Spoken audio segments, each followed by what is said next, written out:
దీన్ని తెల్లగజ్జల కూర అంటారండి. ఇది ఒంటికి చాలా మంచిది. దీన్ని ఆకులు ఆకులుగా తెంపి కట్ చేసి పప్పులో వేసుకోవచ్చు, చట్నీ చేసుకోవచ్చు. నేనైతే పప్పు వేస్తున్నాను. ఈ విధంగా కందిపప్పు వేయించి నానబెట్టి దాంట్లో ఆకును చిన్నగా కట్ చేసి పెట్టుకోవాలి. నేను ఉప్పు, పసుపు, జీలకర్ర వేసాను. వేసి ఉడకబెట్టేసుకోవాలి. ఇప్పుడు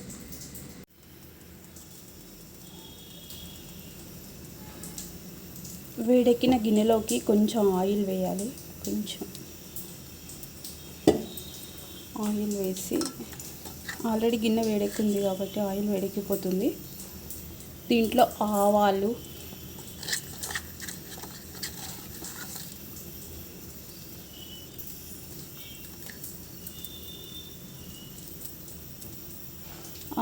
చిటపటమనేలోపు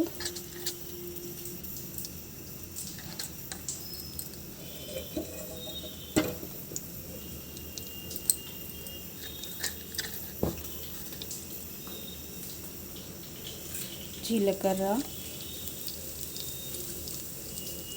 ఎండుమిర్చి, కరివేపాకు, ఉల్లిపాయ,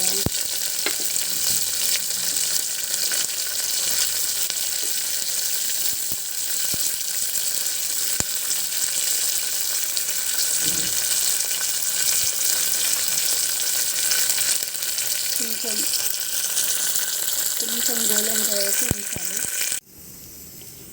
పచ్చి కారం వేసి వేపుకోవాలి. కాసేపు వేగిన తర్వాత పసుపు,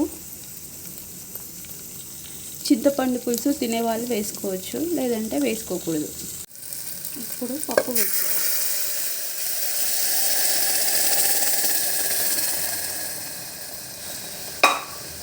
ఆల్రెడీ పచ్చిమిర్చి కారం ఆల్రెడీ వేసాం కాబట్టి ఉప్పు వేసుకుంటే సరిపోతుంది. కొంచెం ఉడికిన తర్వాత తీసి పెట్టుకోవాలి అంతే.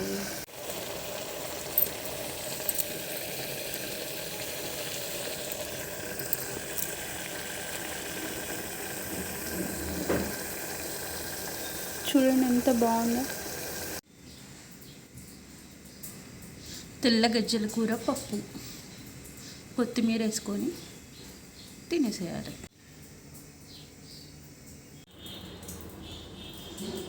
ఆయిల్ వేడెక్కిన తర్వాత ఆవాలు,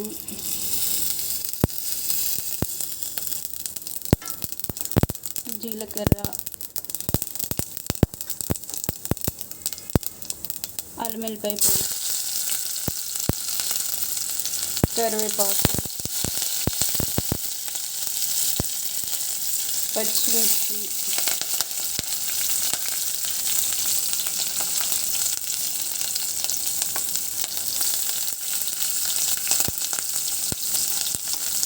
ఉల్లిగడ్డ,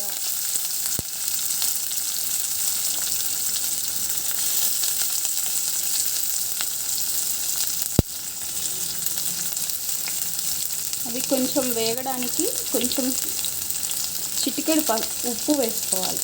ఉల్లిగడ్డ వేగడానికి ఇలా కొంచెం కలర్ చేంజ్ అయిన తర్వాత దొండకాయ వేసేయాలి.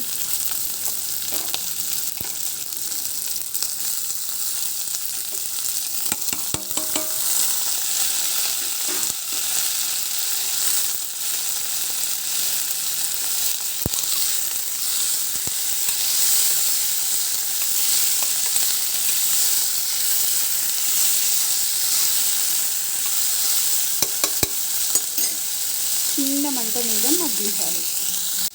కొంచెం మగ్గిన తర్వాత ఉప్పు వేసేసుకోవాలి.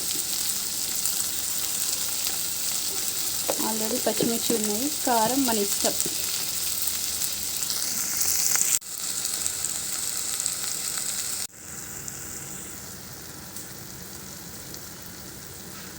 దొండకాయ కర్రీ రెడీ.